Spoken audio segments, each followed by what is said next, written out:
Hello everyone and welcome to the Pocket Knockers. It's time for a lovely new episode of our wonderful podcast.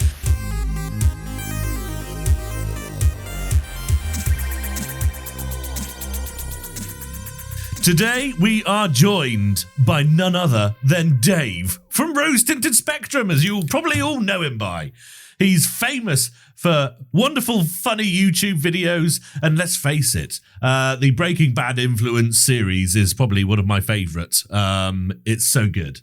Welcome, Dave. I hope you're doing good. Thank you. I am okay.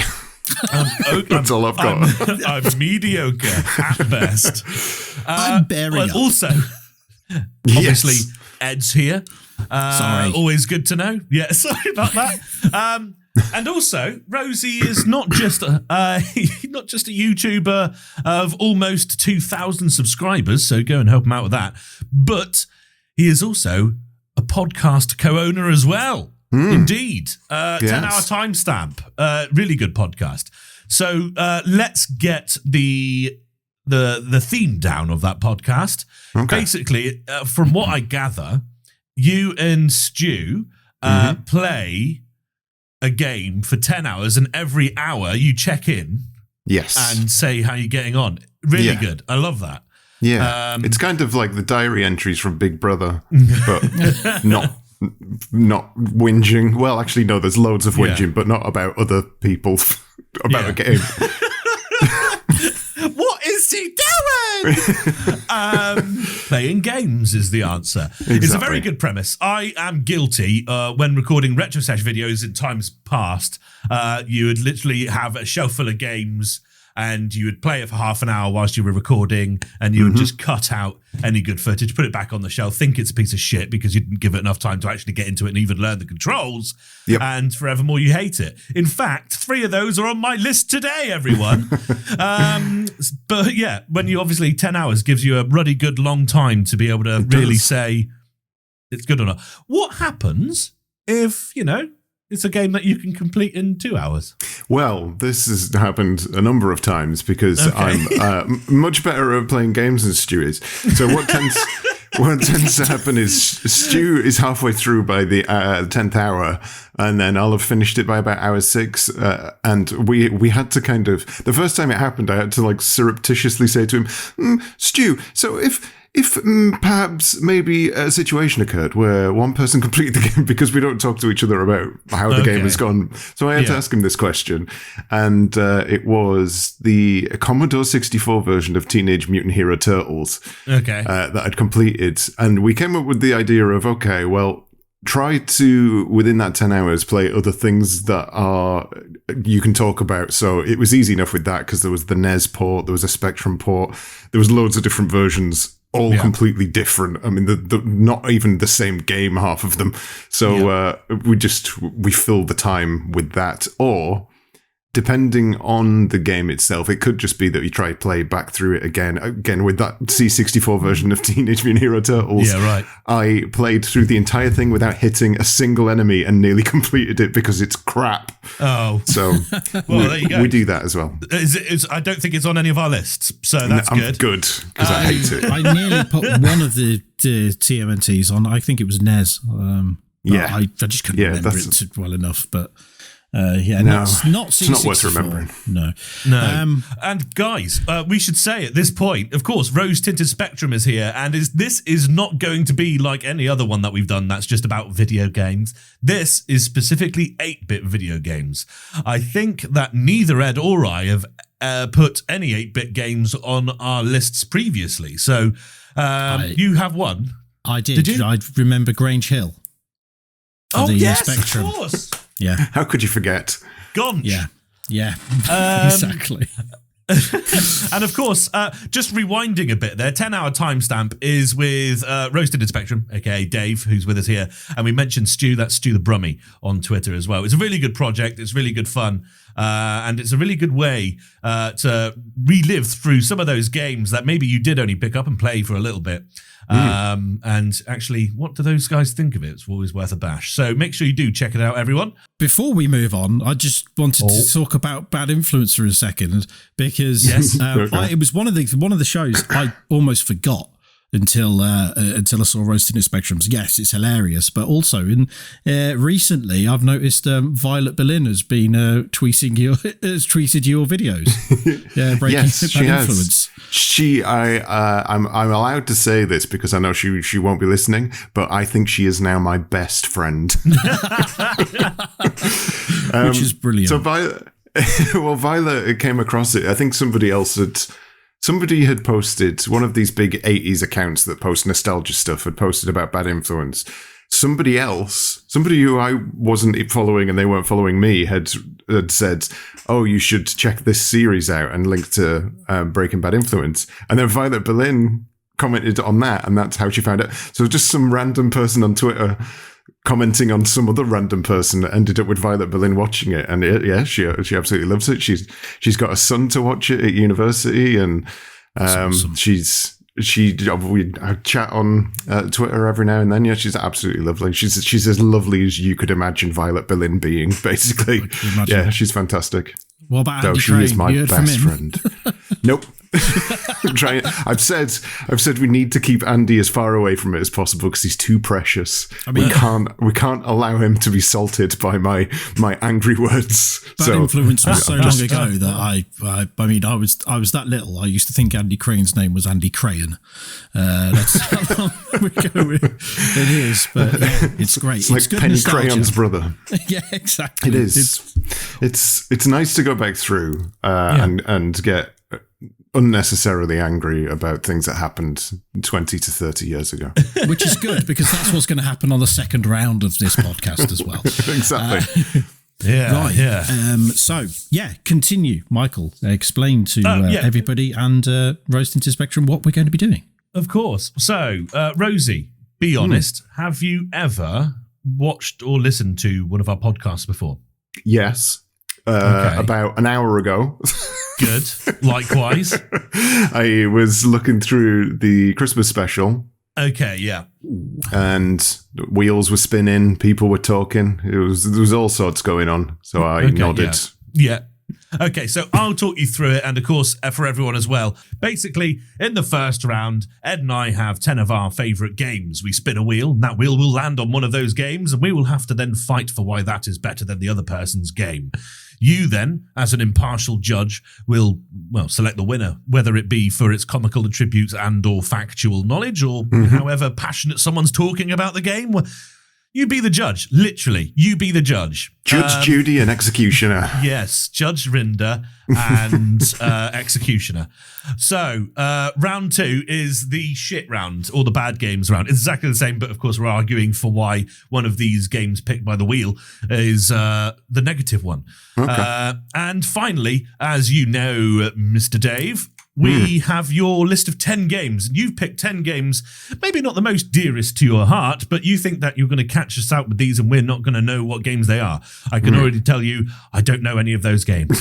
So that's I did a good job. But of course, the wheel will spin and we'll get one of those games selected for us, and we'll then have 5 minutes to do a bit of research on it and then tell you why it's the best game ever.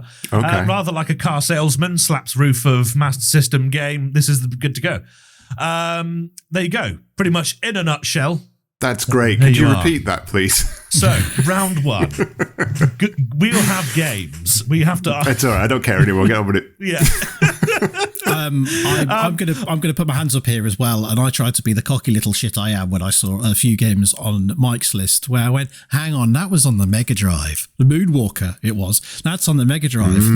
That's not 8-bit. You can't do that. And then he reminded me it was also on the Master System, and then called it was indeed. He said it. He said it. Yeah, he was fucking. It's like he put it there to do it because he was ready and waiting to go. No, I was like, come on. Wind it in. Yeah, there was a couple there, and he was like, well, why have you got some Mega Drive games then? And then I said, I think what you meant to say is, why have I got some Mega Drive games that are also on the Master System? Well, that's 1 point to Mike already. And then I put the GIF, that one of that. For everyone listening, just pretended to wank off and come on the screen. So, now... We're continuing, and when I say continuing, I mean beginning. And Ed, do you want to have a quick go through your games? Yeah, because I'll do we're it probably very quickly. not going to tickle these in the future. Yeah, Please do. I'm not going to try and describe them. I'm just going to go through them very quickly. I've got Don't describe them. Back to School, which was on the Spectrum. That was one that I used to play all the time. I know lots of people say School Days, but I think Back to School's better. Come at me, bro. Sonic Chaos, specifically for the Game Gear. And then, this is one that people won't agree with, but How to Be a Complete Bastard for the Spectrum. Then we've got Dizzy for the Spectrum. Gain Ground for the Master System. Olympic Summer Games for the Game Boy. I really hope I don't get that one. Clutching at straws. Manic Miner for the Spectrum. Tetris for the Game Boy. Duck Hunt for the NES. And then Paperboy. And I had to choose a platform. I thought, I'm not just going to be generic, so I just went for the Master System on that one. Good. Interesting. My list is exclusively Master System games because it's the only 8-bit platform I've ever owned. I did actually look into whether DOS was 8-bit or not, and it says yes, it's 8-bit, but that's because it's actually a 16-bit processor, rather like we can run a 64-bit version of Windows and play 32-bit games. It's fine. No, they are literally your Master System. Because I didn't want to fall into that grey area and have an awkward conversation about to Ed about possible games that might not be on the platform. If we went 8 and 16-bit, I'd be laughing on this, but this is a struggle of an episode. This is, yeah. So, my list, good games, is Power Strike, Enduro Racer, California Games, Afterburner, Golden Axe, Moonwalker, Fantasy Star, Alien Storm, Marble Madness, and Great Golf. I will also like to put on the end of that I don't know that many 8-bit games. So there's literally some in there that it's an odd one for me. So I used to spend more time probably on 16-bit games than 8-bit. So Mark, as everyone knows, who's watched the podcast, so Rosie doesn't know this person, but I used to play a lot of consoles around his house. Then after a while I got a Spectrum and I played a few select games on the Spectrum until I got a Mega Drive. What a great subject you've chosen for your own podcast. Brilliant. Yeah, well, I knew it was going to take us out of our comfort zone, Rosie, but it seemed like the perfect way to do it with you, sir. Right, Ed, when you're ready, my love, spin a wheel. Well, don't care. Daisy, do you want to pick who goes first? Daisy. Did you say Daisy? Tinted Daisy, Spectrum. I'll accept it. I will accept it. Let's go with Ed first. All right. Edsy. Okay. Daisy's dented dildo. Right, this is my good list, and I'm going to spin it now. Tickety tick tick tick. Lovely. Tick tick tick tick tick tick. Oh, fuck me. Okay. Not what I wanted. You explicitly said, hope I don't get that one. No, it wasn't the other one that I didn't hope I got, but this isn't. This is very straightforward, but it's very difficult to. Well, I'll explain in a minute. It's a generically good game. Mike. So, did we actually say what it was? Paperboy for the Master System. Paperboy. I hope we said it, but just in case. Sorry, everyone. No, we didn't, I don't think. It's Paperboy on the Master System. Right. We are going to spin Mike's wheel now. Please. Tick, tick, tick, tick, tick, tick, tick, tick, tick, tick, tick. Golden Axe. Ooh, 2 arcades. But for the Master System.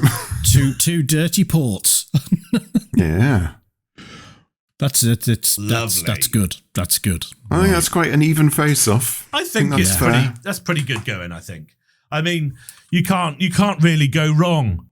Right. Anyway, go on then, Rosie. You can ask your questions. You can either ask us the same question each, or you can have specific questions for either of us. And you choose who to ask first.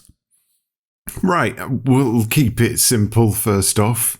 Mike. Hi. Which game has the best weapons? So, the way that this works, Dave, is that you question me about the game that the Wheelers picked for me, in this case, Golden Axe. Okay. And you would then ask Ed questions about Paperboy on the Master System. Well, tell me why Golden Axe has the best weapons. And then I'll find out from Ed why Paperboy apparently has the best weapons. Well, let's put it this way. I don't think Paperboy has weapons, so if it's weapons you're after, I think it's a point. I think that's wrong because you can throw papers in people's faces. A weapon? Is anything a weapon? Like if I throw this bit of plastic at someone, is that then a weapon? Yes. Oh, It can get you arrested. I don't know. Okay, I let's think start. a bundled newspaper could hurt. It really could. Yeah. Okay, let's go with a proper one then. Mike, Hi. why did you even pick Golden Axe? Why did I even pick Golden Axe? Co-op. It's amazing. Oh, okay. It's hard to have a co-op game when you can sit down and even just control a pixel around on a screen, and with your best mate. I'm farting. There you go. Yeah, it's great. I love it. I've had loads of good memories playing this with young Peter, and there's a retro sesh video on it. It's good. I very much love this game. There's a good amount of enemies. There's even mounts that you can get on. Obviously potions and things like that. But I mean, realistically, it's on the Master System. It's an 8-bit game. Co-op. I don't know. It's just couch co-op to me now is so valuable these days. There's not enough of it, and it's really annoying because even multiplayer games now are going all over that sort of Battlefield, thing. And if you want to play a good co-op game, the best way to do it is to order a pizza, get some beers in, and sit down next to your mate. And that's what the memories of Golden Axe are for me. That was a lovely argument, Mike. Thank you very much. Thank you. That's all right, Ed. Why on earth did you choose Paperboy? Because it's one of those games where I suppose it's the complete opposite. It's like Mike saying you've got your couch co-op, which is great.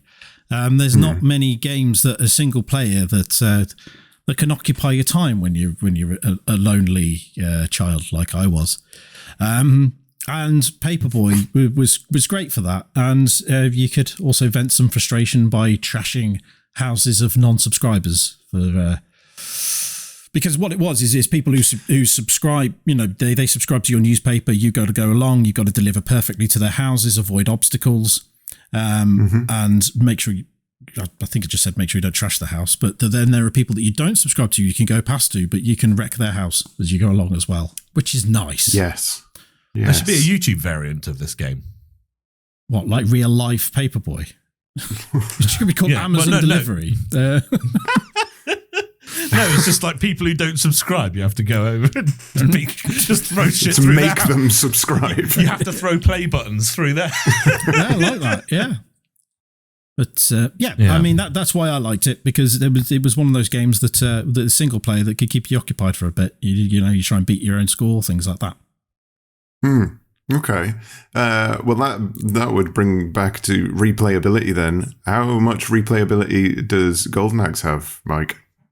To be honest, storyline-wise, there's not too much going on in Golden Axe, but it's all about. To be honest, you could sit down from the start and just play that game, with a friend, and it depends how often you want to have that experience. It's not the game you were waiting to come out. When you got it, you ran home with your mate, and then you played it every night after school or when you got home from work, whatever it may be.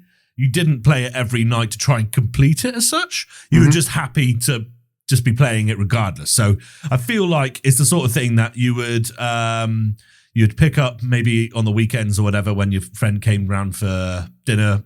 I've got a weird polarity in my head going on at the moment, because there's like the young me coming home from school, having dinner, friend coming over, playing games. But then there's now the adult me who gets friends around, have beers, and so I'm like, it's this weird situation where it's like, yeah, get a friend, come home from school, get your beers out.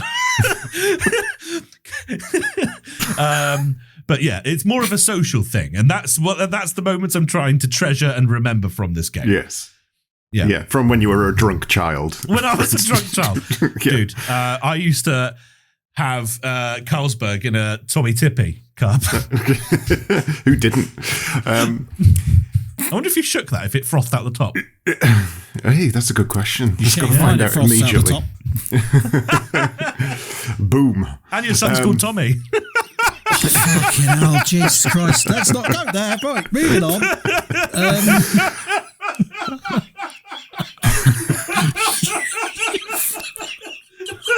Here's the broken.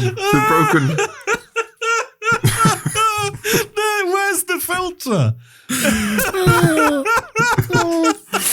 Oh, he listens to these, doesn't he? Oh, wow. Okay. Not anymore. Okay. And his grandmother does. Right.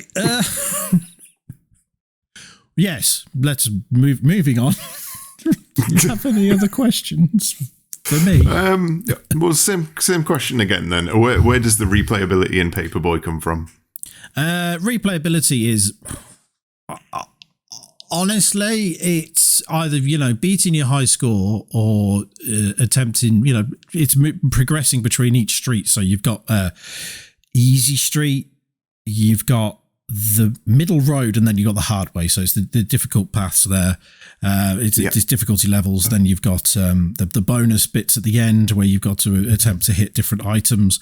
And also sometimes it's a bit, I guess it's a bit of a child's Grand Theft Auto if you wanted it to be. You could just go up a road and you could see what the hell you could trash the shit out of as you go on. That's where I think it is, and I've done that. I did that a fair bit sometimes. Just go up there and just go, oh, this will be a laugh. Let's see what I can hit this time. See what different things have different actions. They were quite varied, I found.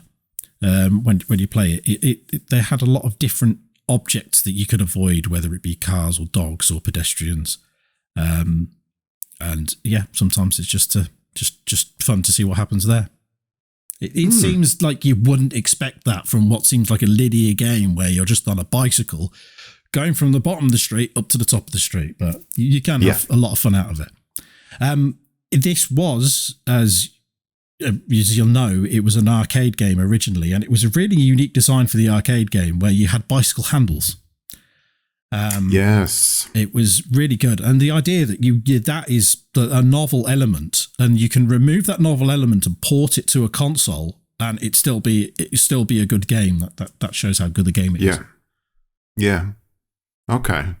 A final question then, Mike. Hello. How faithful a port is the Master System version of Golden Axe? It is. The graphics are stripped out and the sound's destroyed. When anything's ported, especially from Mega Drive to Master System, they tear the shit out of it. Yes. I was doing a good job. Carry on. I was going to lie, but I can't seem to bring myself to do it. It's horrific. The frame rate drops so much that it's not unplayable, but close. If you have two people playing, which of course is the one reason why you want to play Golden Axe, really, then that means that you pretty much half the frame rate. If both of you try and attack the same enemy, it'll only register one hit at each time. And if there's too many effects, like you can throw bombs and they'll fire will come up the ground. If you both do that at once, you get maybe under 5 frames per second. Wow. But it's fun.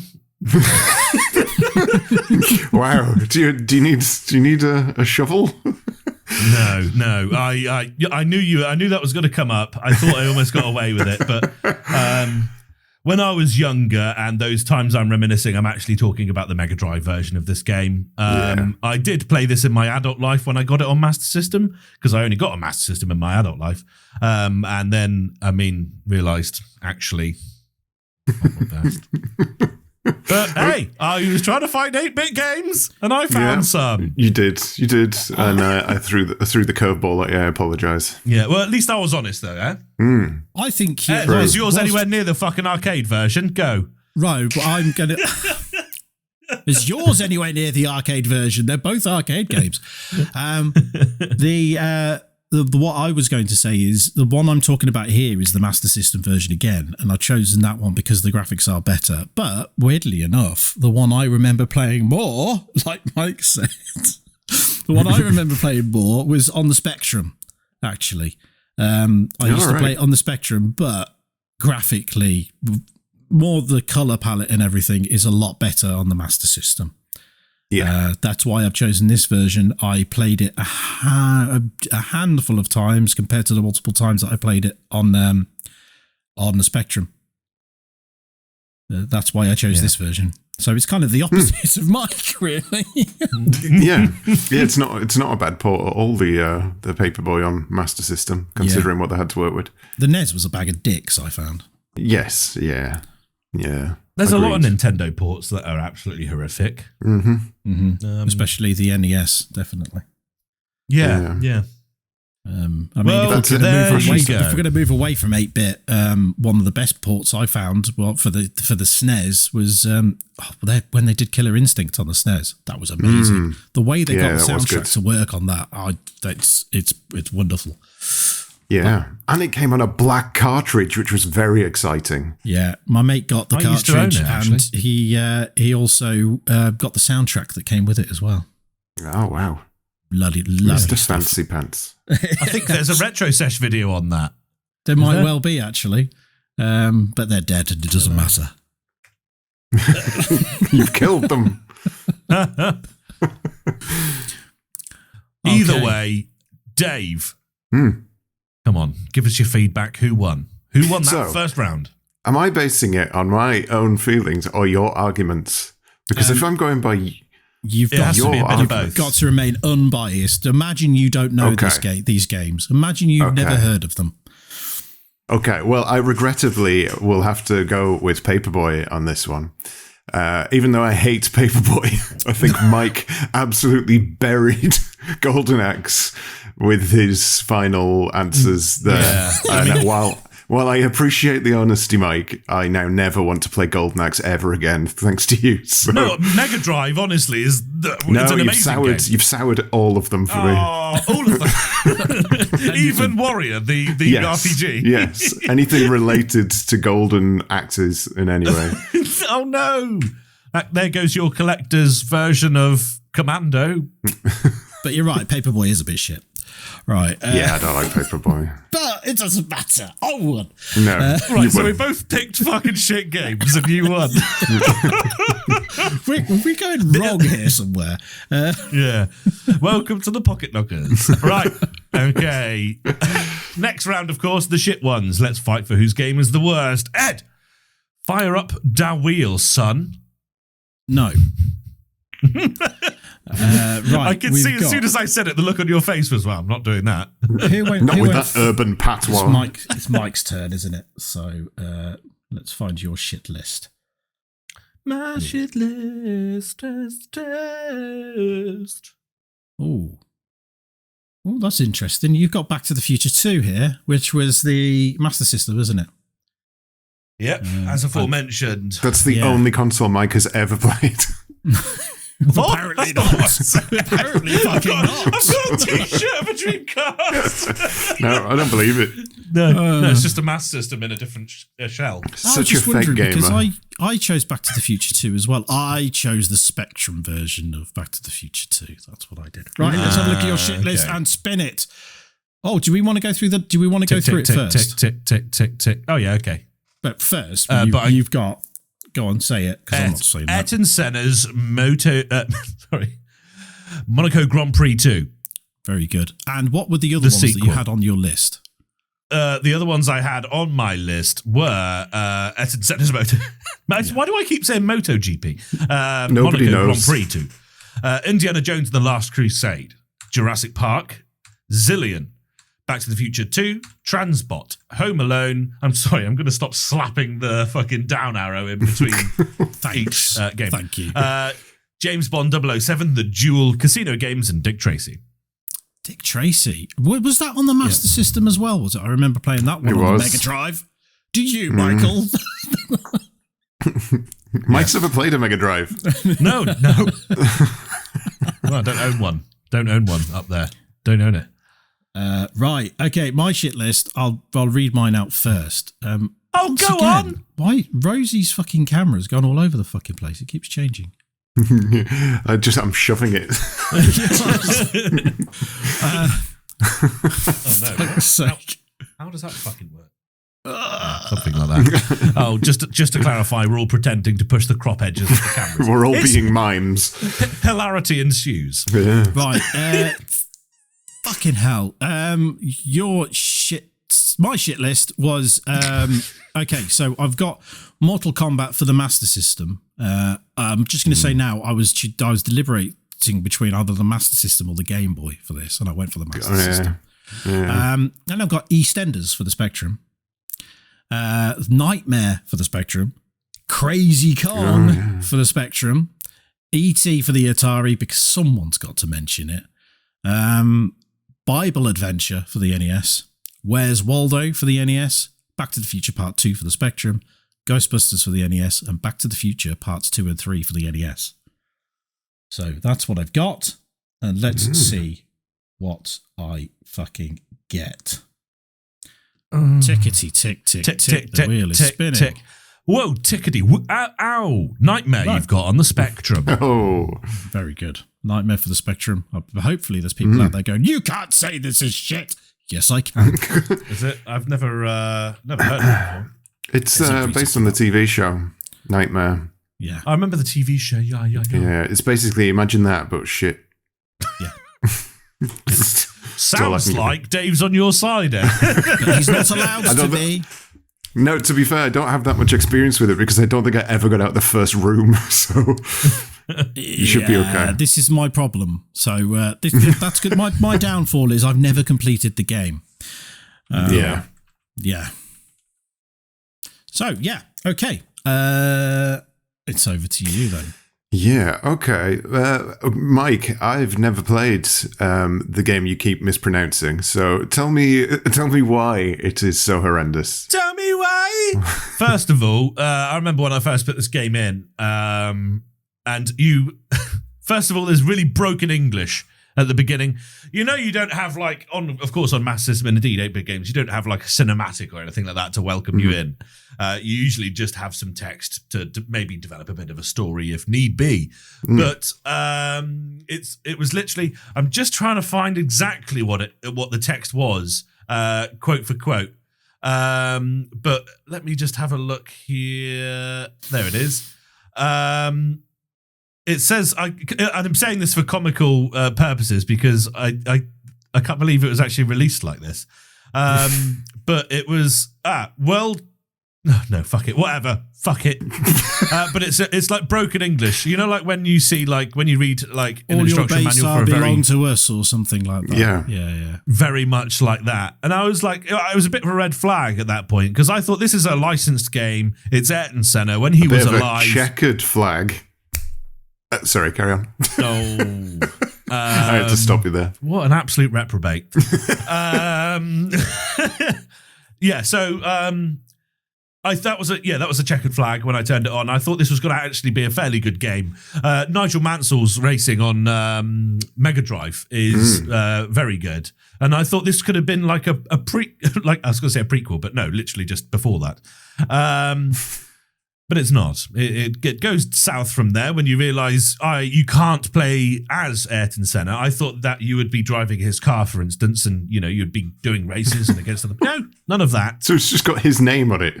It's got his name. He welcomes you into the game, and then the whole premise is you have to drive around the track and overtake Ayrton Senna as many times as possible before you do that many laps, however many it is.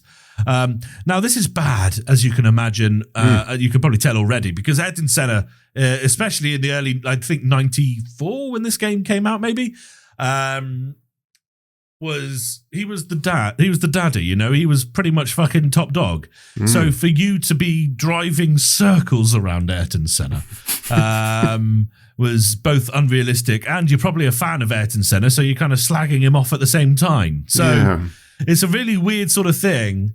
And it didn't get better. As you can imagine, 8-bit driving games, not the best. I think back in the day, they were kind of what you had and there's things, but I don't think anyone's ever looked back, Like people go back and, you play a bit of Gran Turismo 1 now and again for nostalgia and you love it. But I don't think many people go back and play 8-bit races. No, I don't think they do.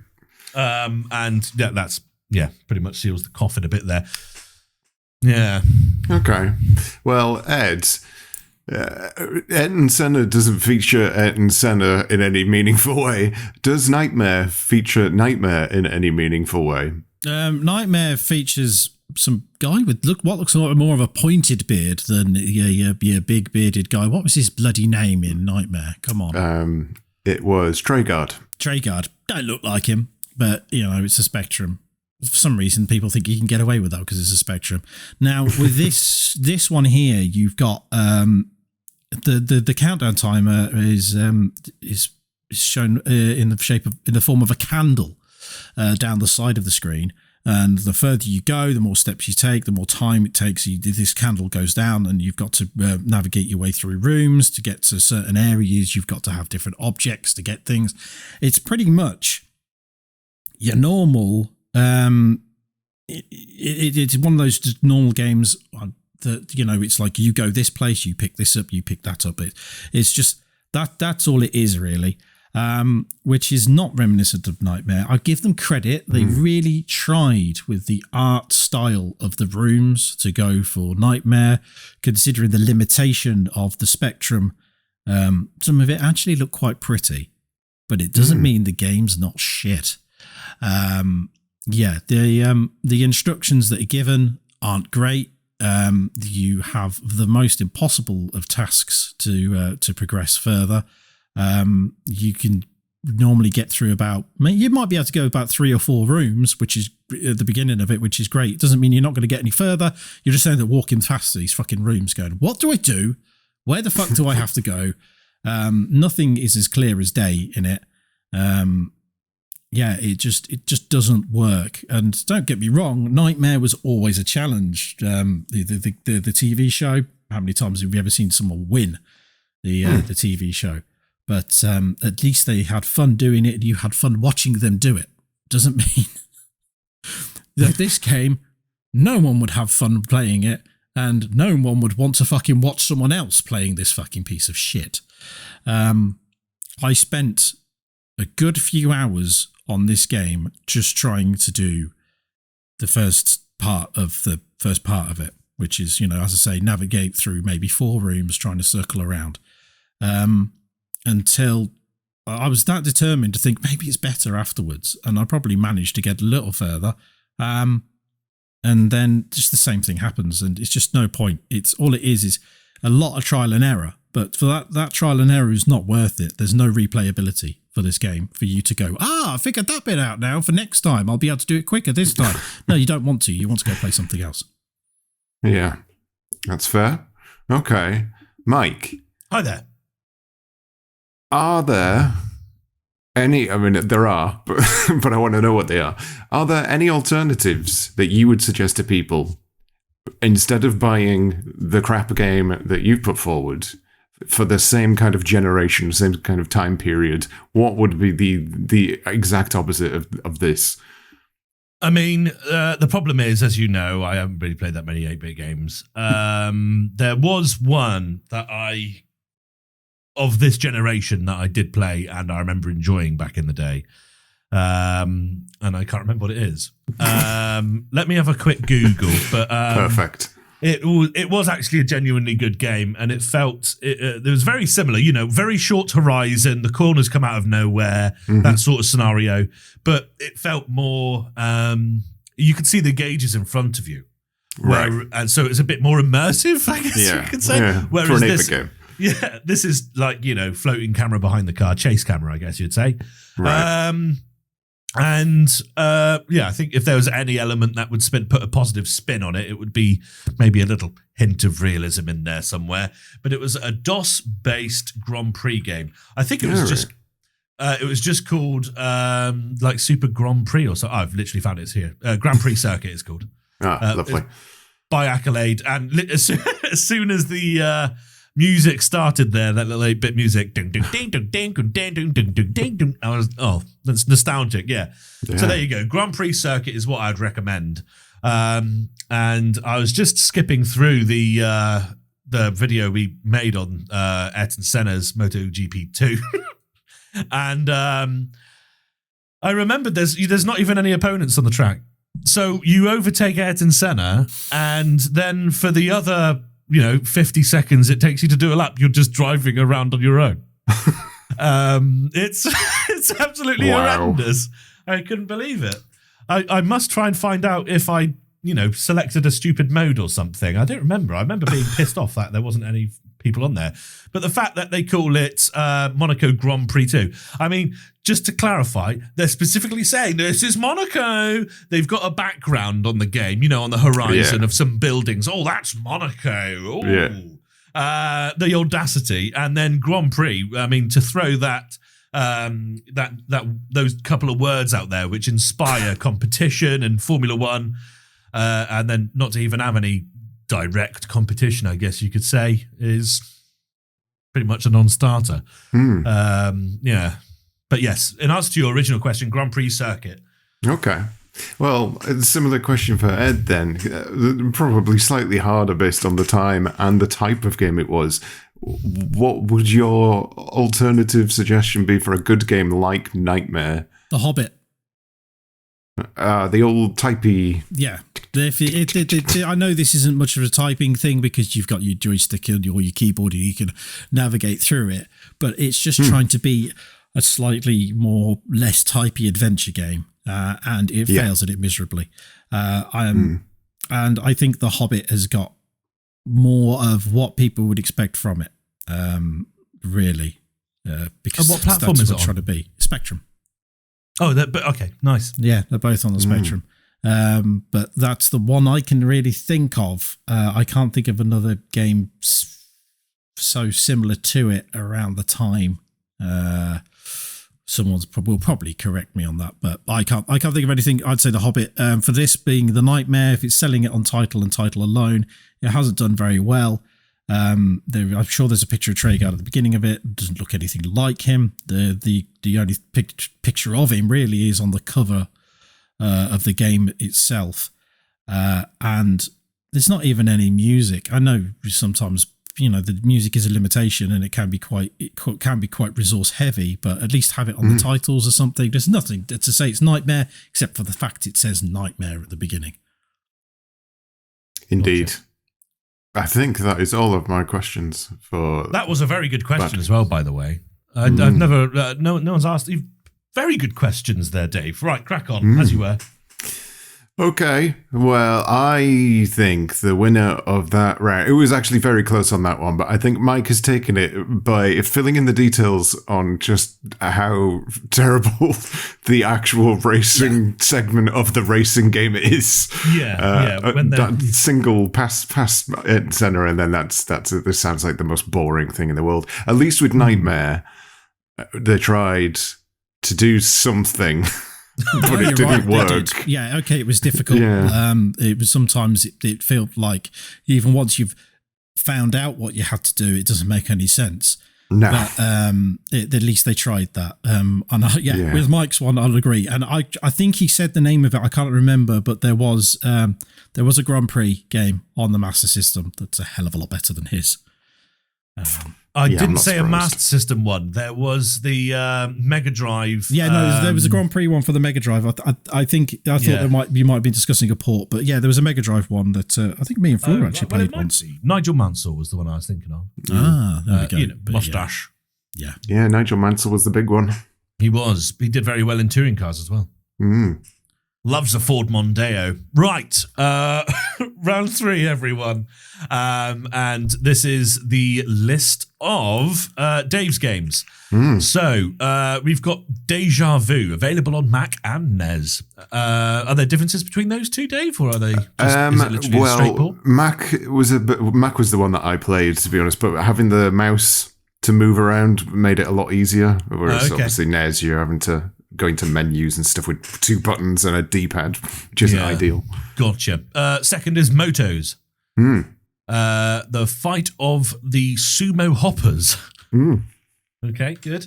Rockstar. Literally nobody will have heard of the Fight of the Sumo Hoppers. Rockstar, yeah. Mined Out, but mined as in you're doing mining to get some ore. Zombie. There's a comma in there. Hi, there is. Yes. Yes. Gribley's Day Out. Lovely. Mr. Wino. Is it about wine? It's about a drunk man. Okay, don't say any more. High Speed. That's on the NES. And then finally, Tom and Jerry on the Master System. Now, Tom and Jerry, I've never played. Let's get that out there. Yeah. I don't know if I owned it or if I was, when you see a game in the shop and you're like, oh, I might buy that one.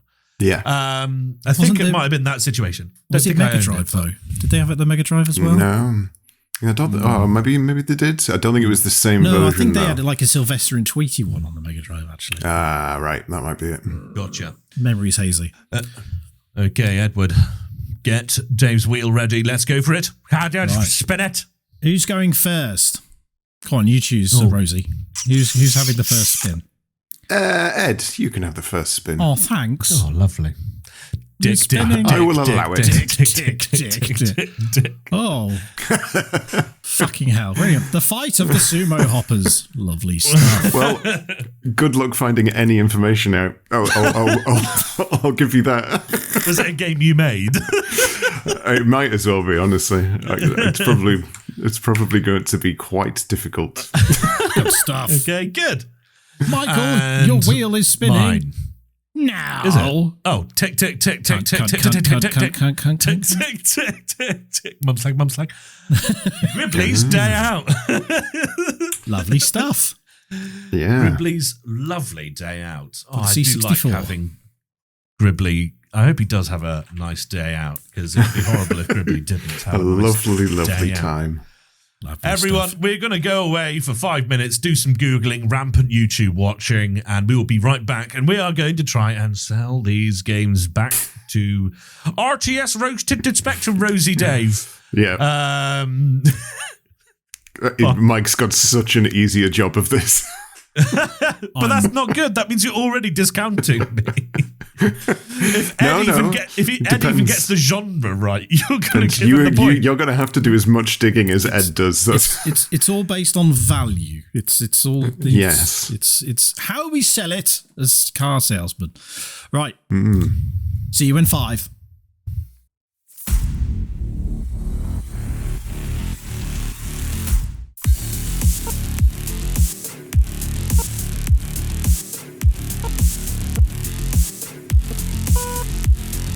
Hello, everyone. Right, we have done our research. And when I say that, I mean those of us who are able to do much research about our games managed to do some research about the game.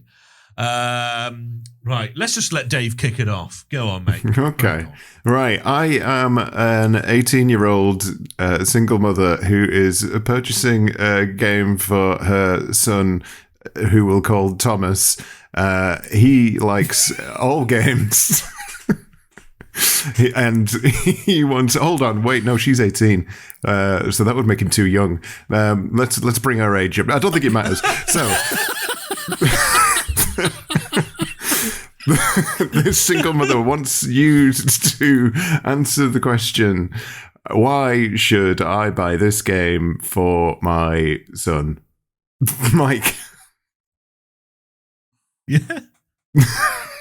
What the fuck is the question? Okay, I understand. Okay. Why should she buy this game for her son?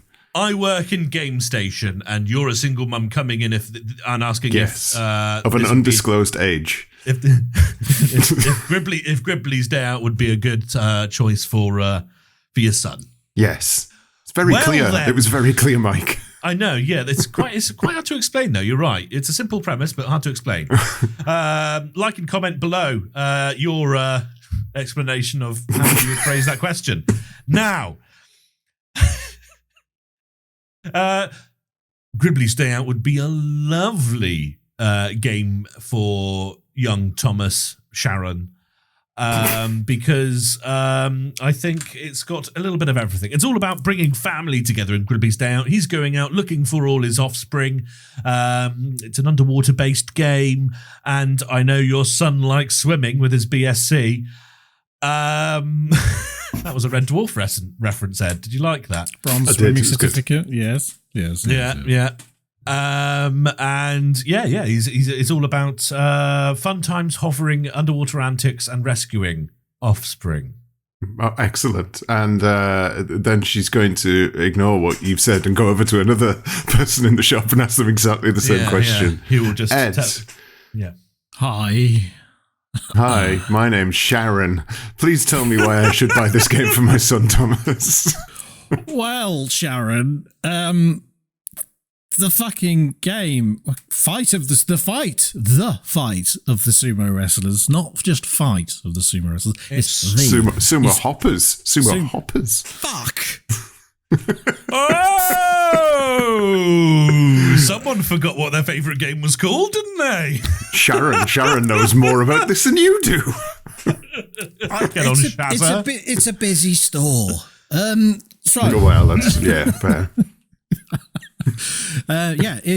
It's a game where it's not just about fighting; it's about understanding respect and tactics.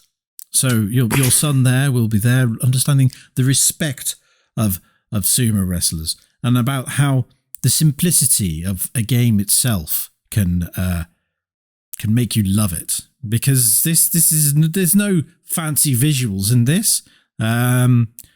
Nothing to destroy your son's eyes with the sins of gore. It's purely two stick characters portraying sumo wrestlers, where you use a sequence of different buttons to change the angle and the length of the fight, the ongoing struggle between these two characters. And you have to just, you can't just smash these buttons. You have to figure out the best tactics, which gets them thinking. And don't worry, if you're concerned that they'll be bored of it after 5 games, there's about 600 different settings that you can combine to make the game a whole new game between two stick sumo wrestlers. You'll love it. So will your son. Okay. Sharon's slightly weirded out by your enthusiasm, so she's going to go back to Mike and ask the question that hasn't formulated in her head yet, because she's still thinking. But that question is going to be: what does this game teach my child? This game it's not only about because the thing normally, I'm sure Thomas has played video games before in which he moves left and right, but in Gribbly's Day Out you can actually go up and down and levitate. So it's all about perspective, moving around, exploring new areas, searching, as well, of course, the aforementioned family, offspring collection. The collection of offspring, not yours. Yes, just random offspring. So he will appreciate the extra dimension and angle in which he can travel. I think it will broaden his mind rather than just left or right. I've seen Thomas. I know what he's like. He's just going left and right all the time. Well, now he's going to be going up and down too. Not going to do that too many times. It could make a GIF. Okay. Well, Sharon's a bit weirded out by your threatening, I know Thomas, I've seen him remark. So he stood behind you. Well, just walked a strafe. I haven't mentioned that he's with me. You were the one who said that. Why does he That's keep somebody else's son, Mike. What are you talking about? He's got a badge on that says Thomas. But that's a coincidence. But it says owned by Sharon. No, that's just very weird coincidence.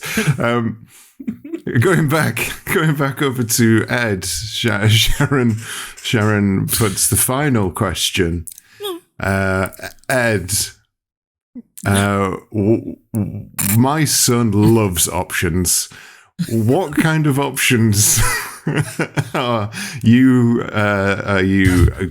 you say are the best options for the game that is called The Fight of the Sumo Hoppers? The best Sound at 50%. the best options for the game must be the ones where it adjusts the bounciness of the players. And it's great that you can make them bouncy as fuck. You'd love it. And so, once again, Thomas can go up and down as much as he wants. And then you've got Fuck off, Michael. You can change like things like the arm length and the distance of the ring, and yeah, those out of those three, the bounciness is definitely my favourite. Excellent. Well, Sharon is off to speak to us, and Thomas. Thomas, which game do you prefer? He's coming back with an answer, and it is Gribbly's Day Out. Because he's weirded out by the talk of lengthening people's arms. He likes to bounce. Yes, he does. Yeah. He likes to strafe as well. I looked at the options and I thought, I ain't reading that, which is ridiculous because I'm supposed to read it. What's really weird is I remembered things like his name is Gribbly Grobbly, and he has to save the Griblets, which are his offspring. And at the end, there's this guy called Sion who comes out when you've collected all but one of the children. So you really have to rush back and drop all your kids off at the pool. He's a giant crab. Yeah. And I remembered all that. And you didn't fucking ask anything about the plot or how the game works at all. I don't care about that. Thomas doesn't give a shit. Yeah, Thomas didn't give a... Who knew that there was going to be a complete plot behind this? Just to clarify, this is a really weird one because that's my son's name is Thomas. So thanks, guys. I only said Sharon because that's Kate's mum's name. I was just looking through the options here now. You've got such things as I might screenshot this if I remember. Put it if not, cut on the video. Audio out. We've got real guys drawn. I don't know what that means. Then we've got the rule variations: tornado, strict collision check, middle length / slippery. Then it's abbreviated to GR. Did you know? I think it's grip. Slippery grip. I think. Okay, then you can change the terrain, which is nice. And then is it a text thing? It's. Oh no, it's not. I see.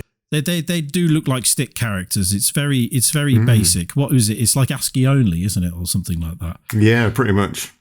There's a bit of text written under this screenshot of the game. It says the wrestlers are quite slim. It's like they're literally just lines. And you've got things like solitary tricks mode, which I guess is that to change it? Is that for single player only? I don't know. I think it's just if you wanted to practice in single player, it switches it so you can basically just do tricks with the sumo hoppers and spin them through the air and stuff. I see. There was quite a lot of Flash games relatively similar to this, isn't there? Well, I mean, obviously not having played this. Like game. I have never played a sumo wrestling game as good as this one. I'll put it that way. Really? What did you enjoy so much about it? Thank you very much for being not biased about it. It's absolutely hilarious because you've got so many. I mean, looking at the controls there, you've got two people huddled around a keyboard. You have 1, 2, 3, 4, 5, 6, 7, 8 controls each, which control the length of your legs, the angle of the legs, the push that you provide with your legs, and you've basically got to try and flip the two people over so that the other person lands on the head or push them out of the ring.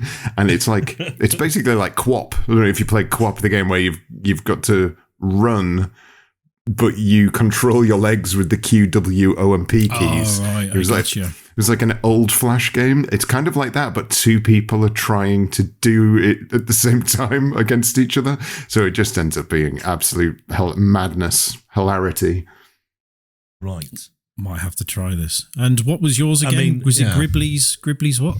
Gribbly's Day Out. What did you have any fond memories of that one there? Well, I had never heard of it until one of my patrons asked me to do a review of it, and it became one of my favourite C64 games of the ones up there with Whizball, I would say, which is probably my favourite for the C64. It is just a genuinely great game with an insane amount of detail in the world. Like the enemies go through an evolution period. They're not just enemies on a screen. They like drop down as eggs, and then they turn into worms, and then they turn into something else. So as you're playing the game, these enemies are evolving around you if you don't take them out and stuff. It's a very nicely put together game, I would say. Yeah. I noticed that there's quite a lot of telepathic stuff going on as well. Yes. Yeah. Like he doesn't just have, like it doesn't just physically interact with things like punch or kick and stuff. It's all telekinesis. It's weird. Yeah. But they obviously thought that they would make a game that stood out and was different from the others, and I think they succeeded with that. Of course, even if I had said such things in the explanation, I wouldn't have been prompted with a question to do so. No. I don't think Sharon would have asked a question. She didn't care about that. Classic Sharon. Yeah. Okay, right. Well, I am very happy with that win for one. This is the first podcast I never thought this of was the going to new happen. year. First podcast of the new year, and you're already ahead. Great. Brilliant. That's true, yeah, because I won the last year, didn't I? Yeah, you pretty much won the year before. Fuck off. You can't just say need to that though spin now. the wheel button. Can I give Pete a ring? I think I fancy doing a joint podcast with Pete.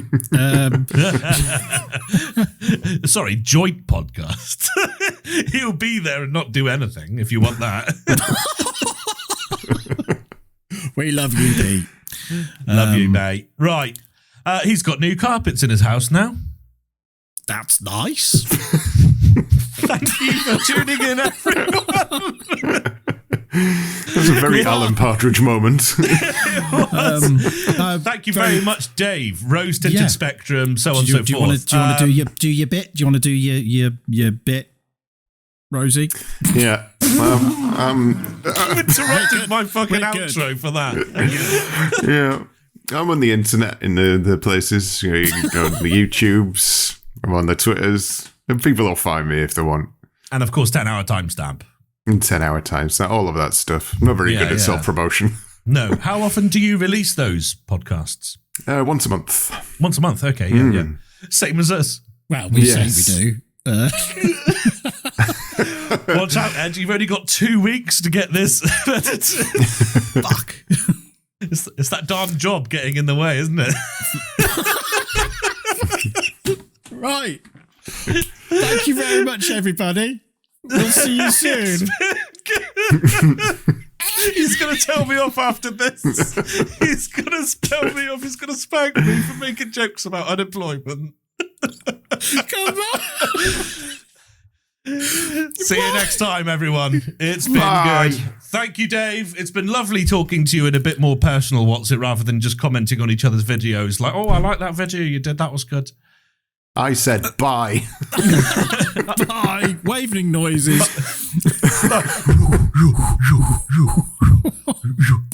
Now fuck off.